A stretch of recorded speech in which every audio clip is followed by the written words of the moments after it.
So the first question is, what excites you about RChain? What brought you into this scene? How do you even know these guys? Just go straight through it. Oh, sure. Yeah. So more at the top. So I've Ed and Evan, who are also nominated as board members, are regular attenders to the Seattle Ethereum meetup, which I organize. So I've known those guys for the last 6 or 8 months or so, and we've had a lot of great conversations. And I have a highest respect for both of them. And Greg, Meredith, also lives in a few blocks away from me here in West Seattle. So we've run into each other once at a local coffee shop. So that was fun. We didn't get a lot of time to talk. But I've been following the Scenario project ever since you and I had met back almost maybe close to a year ago at another Seattle Ethereum meetup. And since then, I've been kind of interested in what's going on with Scenario, but recently, but more involved or more interested in the technical side. So this is what Greg has been working on. So when I heard about what had happened, RChain specifically has a lot of interest for me. And what excites me specifically about RChain is really the potential to scale the blockchain. Not only that, but constructing it correctly from the beginning. This would be the correct by construction notion. I think having a typed language could really benefit the area of formal verification as well. Plus, the community is really great. DC is also, who nominated me for this board position, was also involved a little bit with Maker. So I have an experience, lots of crossover here between the two communities, and a lot of great interaction, a lot of similar philosophies from the other work I do in crypto, which is mostly MakerDAO as well. So that's what has me excited about the potential for RChain. So this is probably just going to be an easy one. What kind of dApps would you like to see? What use cases would you like to see on the RChain? Well, stablecoins would be awesome. I think that is a big thing for just practical use of blockchains. But not only that, but I think the real potential of any blockchain technology is just better human coordination. That's what really separates us from the animal kingdom, is our ability to collaborate and to do things at scale. And I think blockchain technology specifically is a coordination tool. And I really don't know what humanity can build on top of a blockchain, but I think we could build some pretty amazing things. But in the short term, I think prediction markets are exciting, stable tokens, ways to just store value in general, transact more quickly and easily. Automation in the sense of smart contracts, all of those things have immediate value that I think are going to really transform society in the short term. So you kind of touched on the human thing, instability, price instability, the stable coins. Specifically, the RChain co-op, what problems do you think that's you're going to run into moving forward, and maybe how do you see yourself as part of the solution? Sure. So with any type of specific organization that's a legal entity, and that's going in such a new space where a lot of things are uncertain, having an organized place to go to it can be what I mean by that is the existing authorities and municipalities know exactly where to go when they have a question or when they have a concern. So that's a potential thing that needs to be addressed, right? So what does that mean? That means that as long as the co-op is set up in a legal way, that it's functioning in a legal manner, that we're open and transparent and doing everything the way it should be done, or at least as open as we can do it, then that should protect against legal liability.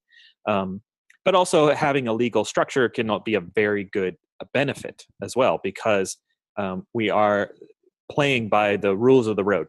So I think that can be a double-edged or double-sided coin, but also like any project, just adoption is an issue, right? So this is a co-op, meaning it's going to be eventually member-driven.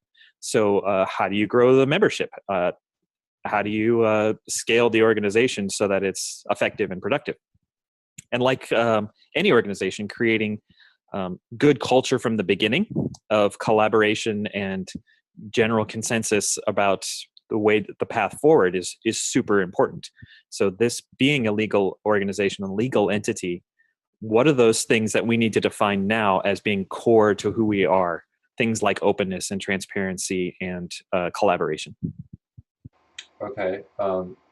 So, what specifically is your background, and do you have any experience scaling or growing organizations?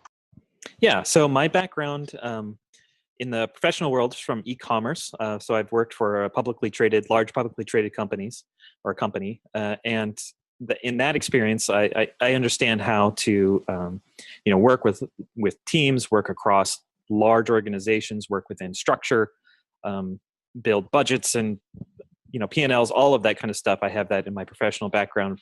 And then more towards the blockchain side, I'm one of the governors for MakerDAO, which is an Ethereum-based project, and I help run the meetings, and I help record the minutes and put forth proposals for the community, as well as just give my input about how the product should be, going forward. And I also organize the Seattle Ethereum meetup, so that's just a community kind of event networking thing. And then I have a small consulting business called RChain Consulting. So it's just a small company that does some consulting here and there. So that's generally my background. And yeah, so I'm kind of a technical geek, but I also like the outdoors and good old Northwest native. Okay, so you kind of alluded to it, and you kind of threw out your skill set. But I guess in a general sense, what are your strengths? Sure. So I'm pretty analytical. I make judgments as best I can based on an informed opinion. Um, I like to be collaborative. I am open as much as possible. I believe that I'm not always right, and then I should take feedback in order to become better. I believe that everybody has a voice and that should be heard, and that I'm here to make my job in this process would be to make good decisions and to build coalitions and collaborations, and to really create the ground foundation for a successful organization. So you mentioned the MakerDAO. Hmm. You can answer this question with MakerDAO, or you can go into other projects. What's your sort of favorite decentralized project at this moment? Do you have one? Uh, there are so many. So I try to follow so much stuff. So obviously, like Bitcoin is of interest to just about everybody in this space. I follow Ethereum closely. The Steam blockchain, which is Steemit, is the front end for that. I also am really interested in prediction markets. So this is like Augur and Group Gnosis. Some of the financial stuff like Coin Fund, I'm active in that community as well. Then more development focused stuff like the group Consensus out of New York. I have a lot of good friends over there, as well as more like specific stuff like you know MetaMask for connecting the browser and blockchains. So I mean, there's a lot of stuff, and I try to keep my head down to the ground, and make sure I understand what's going on in the community and the space. But it is growing to the point where you can't really keep track of everything. But of the projects that I do follow, I try to follow them closely enough. Okay, this is specific. I don't know how long you've been following the community hangouts. Obviously, Hmm. there was a split between RChain and Scenario recently, but uh, what exactly has been your favorite sort of moment between the two projects in the last year? Were there any light bulb moments? Were there any points where it just clicked for you? Or in general, what has been sort of defining moment for you uh, moving into this project? Yeah, so I haven't watched too many of the hangouts, though I did watch the last one that came out, Debrief 9.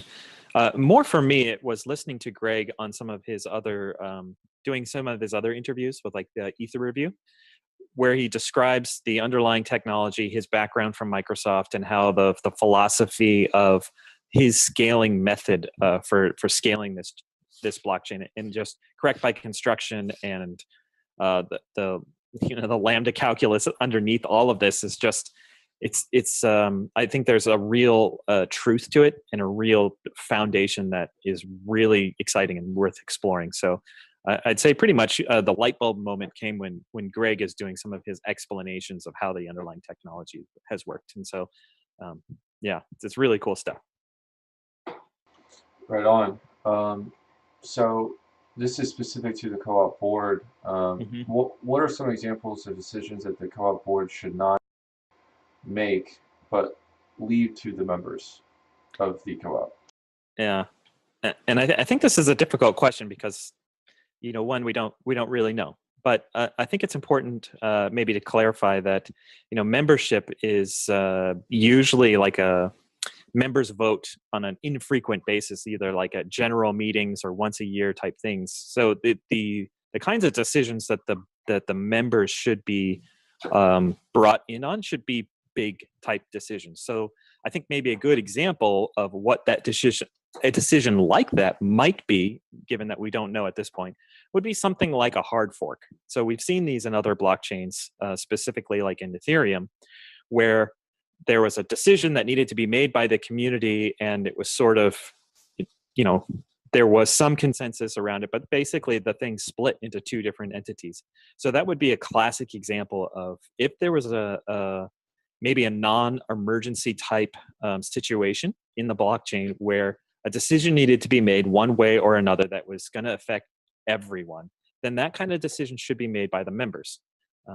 Anything that is that of that scale, I think would be inappropriate for a board to decide for the rest of the community. Great, great. Okay, well, we just blew through all those questions. Actually, the shortest interview. But is there anything you'd like to say, just in general terms, closing about perhaps one more time why you should be selected for the board? Anything really on your mind going forward? Sure. So I think I have some unique experience given blockchain governance with Maker. And I think I've got some good corporate experience for organizations, how an organization's run. I've served on other boards before, like my local HOA board. So I am familiar with how boards work. I'm generally very into the space, so not just one particular project. I know a bunch of the people already involved in the community. So I think there's a lot of synergies there, and I'm just actually very honored to be considered. So if I am elected, I'll do my best to serve the interests of the community, to build consensus, to work productively, to have open and often dialogue. I'm not a closed book, so always come and find me if you have questions or concerns, or I listen well. So thank you very much for the consideration, and I look forward to being active and involved in the community. All right, well, there you have it, guys. It's Kenny Rowe, um, RChain community member, and you said the governor, one of the governors at MakerDAO, right? Yeah. Great. Thanks for having thanks for coming on. Being transparent with the community, and yeah, I hope you get the nomination and we can move this thing forward. Great. Thank you very much, Christian. Right. It's been a pleasure. Peace.